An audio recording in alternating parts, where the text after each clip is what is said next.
Welcome to Eastlake. We are an inclusive faith community dedicated to the free search for truth and meaning, seeking to live out a more just and life-giving spirituality in the modern world. We see faith as less about doctrines and dogmas demanding total agreement, but a life to be lived, enjoyed, and given away to others. What unites us is a growing awareness that life is a gift and love is the point. We welcome the entire human family, regardless of race, age, creed, physical abilities, marital or economic status, gender identity, or sexual orientation. So if you are curious and have come to see, if you are tired and have come to rest, if you are grateful and have come to share, if you are journeying and have come to grow, if you are wounded and have come to heal, if you are joyful and have come to shine, welcome home.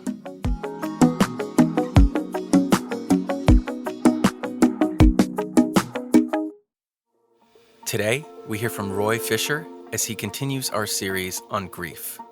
Please check the description for links to our quarterly Spotify playlist and guided meditation.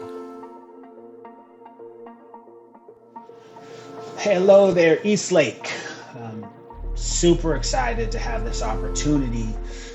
My name is Roy Fisher, and I'm honored to be able to speak with you and grateful for the opportunity to share my experience. As I was getting ready for this, I watched a number of videos online, and I saw some folks that I haven't seen in a little while. And so to those of you whose lives have intersected with mine in the past, I say hello, and I hope that you're well. So each time I get the opportunity to speak, I wrestle with where and how to start. And obviously with the pandemic, it makes it just that much more challenging. I would really love to be across from you, sharing the same space, but I always keep coming back to the power of stories, right? And there's this quote that I use to help ground me, and I'm going to give a few quotes throughout this because, again, it keeps me from going all over the place, but also gives you an idea, I think, of where I'm coming from and hopefully make it a little clearer. And this specific quote was from Audre Lorde, and what she said was, "I've come to believe over and over again that what is most important to me must be spoken, made verbal, and shared, even at the risk of having it bruised or misunderstood," right? That the importance is getting the information out there, and how it lands or the pain it might even cause to me is less important than actually saying it. Because specifically around stories are super important in that they allow us to share information with others. We get the opportunity to express ourselves through our stories. Those stories that are told by great speakers, and I don't consider myself one of those, great speakers encourage us to transform the world around us, but ultimately what stories do is they connect us with each other. So again, think about it. The really, really good stories, whether they're told through how an actor performs them or illustrated in a really good book that you've read. Those narratives draw us in and we become part of the scene. So today, the story that I'm going to tell is about the relationship between grief and generational trauma, right? So continuing on this series about grief, but I'm going to specifically focus on the impact of racialized trauma. So let me tell you a little bit about myself, right? To give a little bit more context. I'm a Northwest kid. I was born in Seattle, raised in Renton, currently live in Tukwila.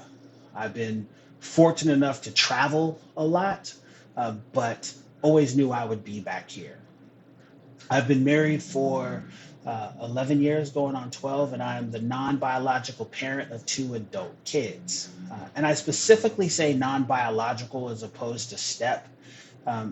There's nothing step about what I do, right? I'm a father, right? We just don't share any DNA. In my full-time job, I work as a licensed marriage and family therapist. And for those of you who care about the initials after a therapist's name, marriage and family therapy, or MFT, is not solely about marriage. It's like throughout my career, I've worked with individuals, I've worked with kids, and probably just about any family structure you can imagine. MFTs believe that a family's pattern of behavior influences the individual and therefore may need to be part of the treatment plan. In MFT, the identified patient isn't just the person, even if only a single person is interviewed. What's really important is the set of relationships in which the person is embedded. So, simply stated, like MFT focuses on the importance of relationships on our lives.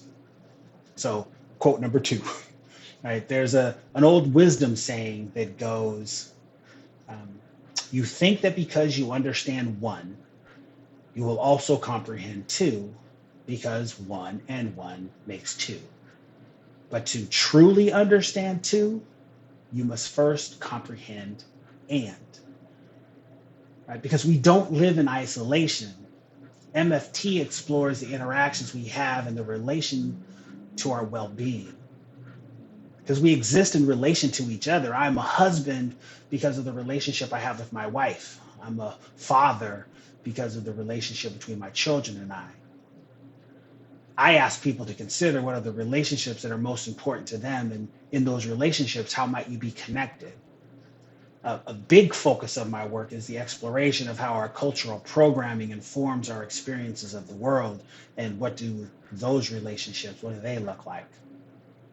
So when I use the word culture, I'm referring to it more as this broad concept that culture is a learned set of beliefs, traditions, principles, and guides for individual and collective behaviors that members of a particular group commonly share with each other. Culture can appear on both this conscious and less conscious level that organizes our perceptions and understanding of the world in some really subtle ways.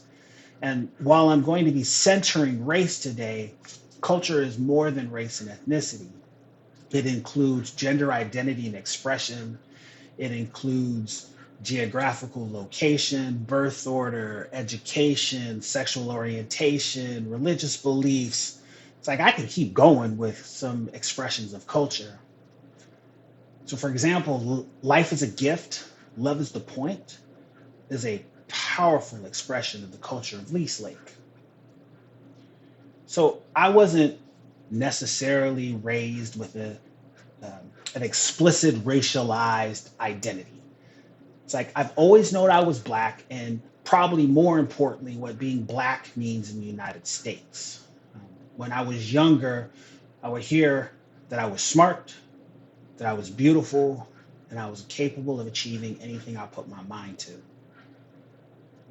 My father passed away several years ago, but if you had a chance to talk to my mom and her son, she might even go as far to say that her babies are perfect. And now, I'm not going to argue with my mom, right? She and my dad did a really good job, I think, in how they raised me and my brothers. But when I was in grad school, I had the opportunity, you do a lot of reflecting in grad school to be a therapist. And so I wanted to ask her why she was so adamant in the messaging to my brothers and I.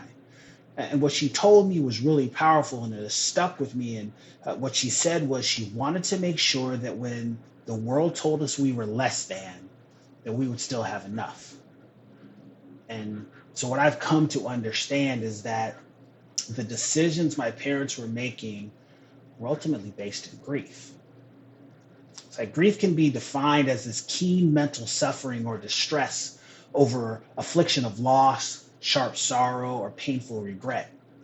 It's my belief that many people of color, especially multi-generational African Americans, are constantly in a state of grief because of the generational trauma experienced.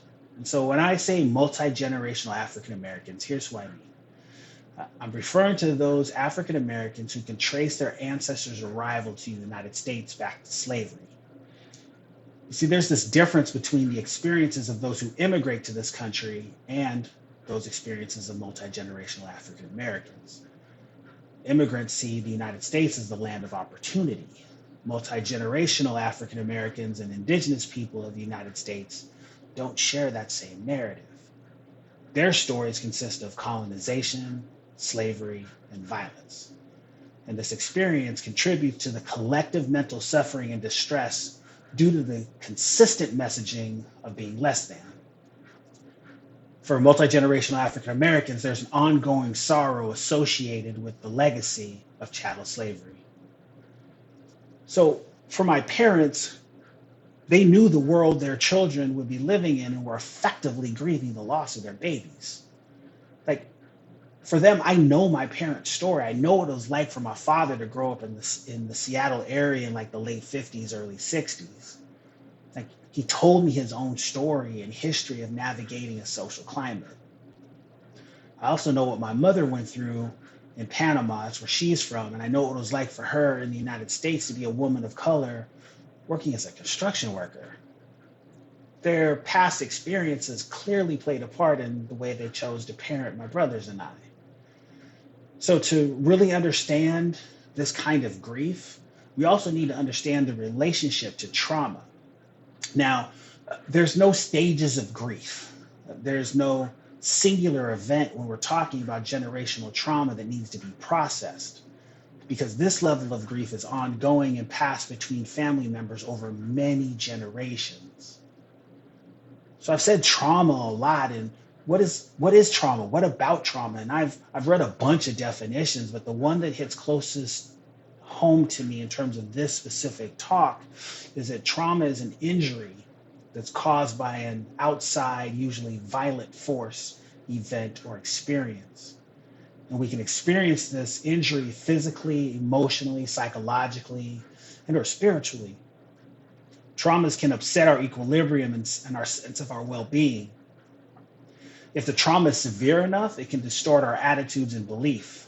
So if one traumatic experience can result in these distorted attitudes, dysfunctional behavior, and ultimately unwanted consequences, this pattern is magnified exponentially when a person repeatedly experiences severe trauma. And it is much, much worse when the traumas are caused by human beings. The slave experience was one of continual violent attacks on the body, mind, and spirit. So our bodies have a very specific reaction to trauma. So imagine an alarm system goes off.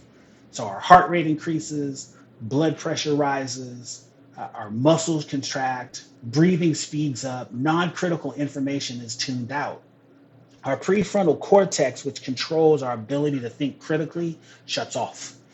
And cortisol, which is our stress hormone, is released. The purpose of all this activity is ultimately for protection. It becomes the activation of our fight, flight, or freeze response. And once the traumatic event is over, cortisol levels naturally decrease. But what happens if a person is experiencing chronic stress? Those cortisol levels, they stay heightened, and this has an adverse effect on our bodies.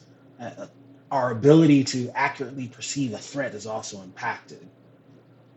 So throughout my experience, I know that when I talk about this or I center race in this way, many times I'll get some pushback because the topic can be a little triggering to folks. So let me reiterate, right? Let me repeat myself. I'm a therapist.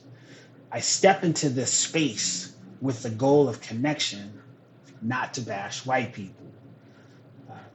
I freely take shots at whiteness, though, but not specifically white people.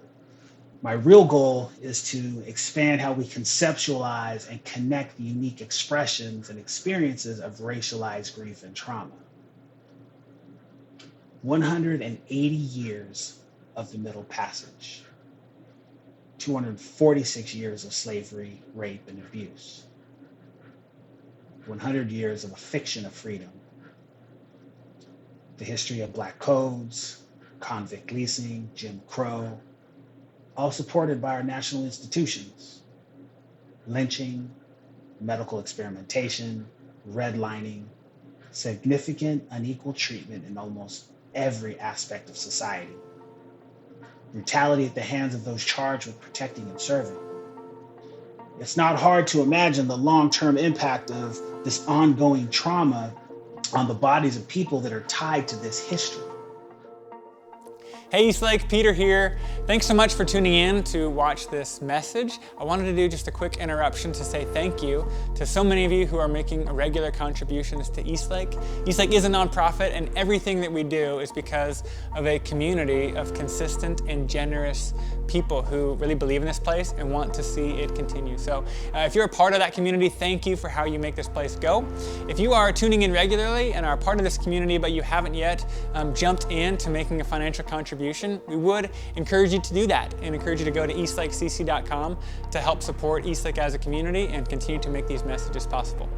Thanks so much for letting me interrupt your message. Let's jump back in. So my father used to drive this big gold 1976 Cadillac Eldorado. Man, that thing was like a boat going down the road. It was so smooth. And he would often tell me his own stories of how he was treated by the police. And this was like in the, late 80s, early 90s. The irony of this story is that my father was a police officer. My dad was the first African American to retire after serving 25 years in the Washington State Patrol. My godfather and many of the other Black men that I grew up with and around wore the badges of various law enforcement organizations. The connection to grief comes from the fact that each of them had to talk with their Black children, especially their Black boys, how to interact with the police. It's like this had to create a certain amount of mental suffering, right? So in psychological terms, what I'm talking about is cognitive dissonance. And for those of you who aren't clinicians, cognitive dissonance is used to describe the mental discomfort that results from holding two conflicting beliefs, values, or attitudes.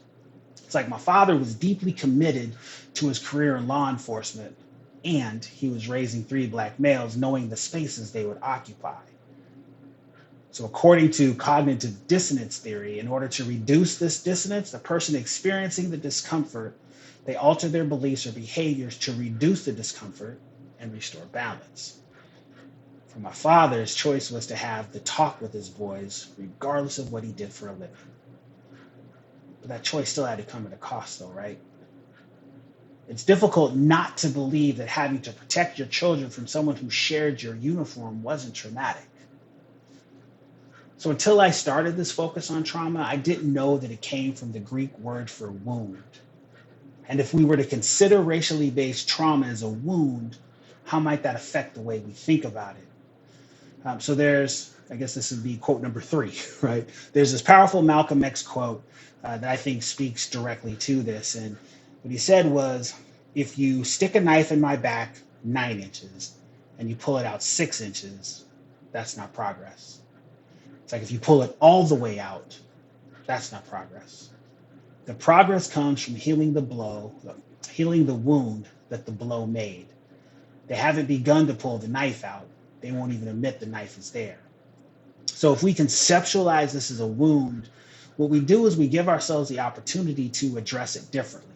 So at its core, this is about addressing the pain of this wound and how historical trauma impacts all of us. This is about finding the and. Because even if you don't identify as a person of color, there's still plenty of room for personal reflection. Like as a clinician, I know that there are many groups who understand deeply the relationship between trauma and grief. There isn't an Olympic event where oppressed groups compete to win a gold medal for how oppressed they've been. There's more than enough pain in this world to go around. And I believe in order for us to really engage in this thought exercise and step into this conversation, we need to develop a deep, deep understanding of our racialized history and its relationship to grief and trauma. And I get it that this is a tough conversation and it's pretty nuanced. And ultimately, I kind of feel for white people because y'all can't win. It's like if you're white, you're often assumed to be racist right off the jump. If you're lucky, the assumption is that you're just ignorant of how tough it is for people of color. And at best, you're seen as an ally. But you know what? You still can't be fully trusted because who knows what you say when people of color aren't around. It's like, so in the other corner, what you end up with is you have people of color who are hurt and upset, but have to be careful about how they express their emotions because of the risk that white people will become afraid, right? You get threatened. because when white people are afraid, violence directed at people of color tends to increase. So again, back to what I said, I'm from the Northwest. This is home. And we may not be the South, but we have our own legacy with this. Back in 2015, King County published data examining the social determinants of health.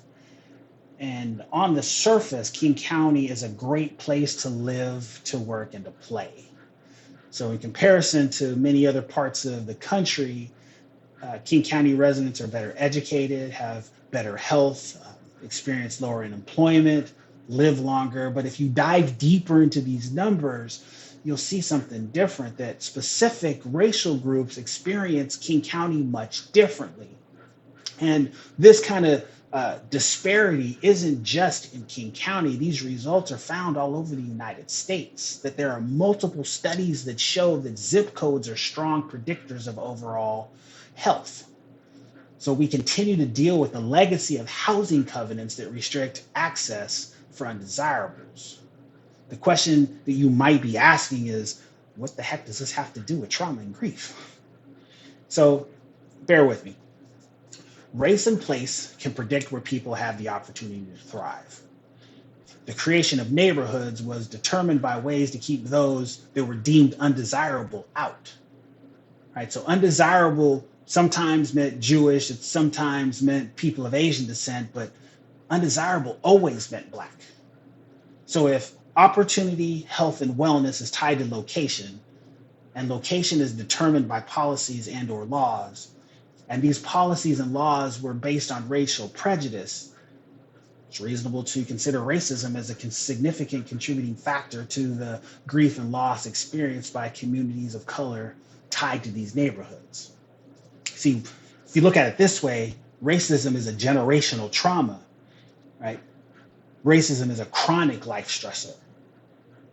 We know from all the things that we're understanding about brain science is that experiencing trauma changes our brain's chemistry. That trauma contributes to a social, emotional, and cognitive impairments. That when we're traumatized, we develop coping strategies that are ultimately problematic. There are severe and persistent health and social problems, and trauma impacts our ability to form solid relationships. I can remember the trauma of my first experience with racism. And I didn't know what racism meant as a word, but I remember vividly the first time I had real racial fear. I was at Point Defiance Park, and I had to be about 8 or 9 years old because my parents were still together and they divorced when I was 10. I was walking around the park like kids do, right? And this group of white guys in a truck rolled past me and they yelled out watermelon. And I didn't understand the watermelon comment because I wasn't eating watermelon, but I knew deep down that this was a threat of some kind.